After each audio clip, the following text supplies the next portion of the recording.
ఎవరిలో అంటే యూజువల్‌గా ఫీమేల్స్‌లో ఉంటాయండి. గుర్తుపెట్టుకోవటానికి 4 ఎఫ్స్ అని చెప్తారు. 4 ఎఫ్స్ అంటే ఆహ్, ఫీమేల్, 40స్, ఫెర్టైల్ అండ్ ఫ్యాట్.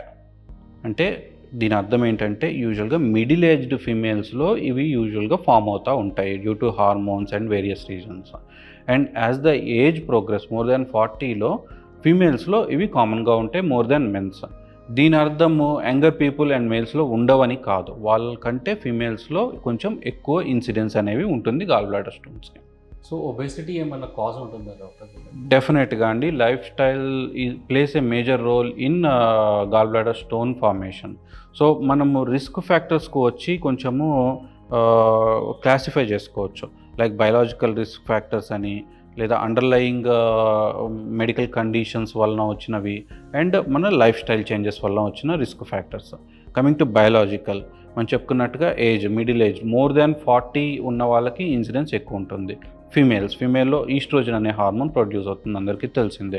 ఆ హార్మోన్ వల్ల కొంచెం గాల్ బ్లాడర్ కాంట్రాక్టిలిటీ అనేది తగ్గుతుంది. సో, దానివలన స్టోన్స్ ఎక్కువ ఫార్మ్ అవుతాయి. అండ్ ఫ్యామిలీలో ఉన్న వాళ్ళకి it may run in families, అంటే ఫాదర్‌కి ఉంటే కిడ్స్ కూడా ఉండే ఛాన్సెస్ ఉండవచ్చు. So, obesity is one more trigger.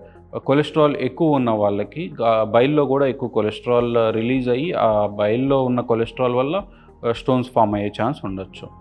And underlying medical conditions అంటే diabetes, insulin resistance, metabolic syndrome and recurrent కొన్ని బ్లడ్ డిజార్డర్స్ ఉంటాయండి. సిక్కిల్ సెల్ థాలసీమియా వాళ్ళకి ఫ్రీక్వెంట్‌గా రెడ్ బ్లడ్ సెల్స్ అనేవి ఎర్ర రక్త కణాలు బ్రేక్ డౌన్ అయిపోతూ ఉంటాయి. వాళ్ళల్లో పిగ్మెంట్ స్టోన్స్ అనేవి ఫార్మ్ అవుతూ ఉంటాయి.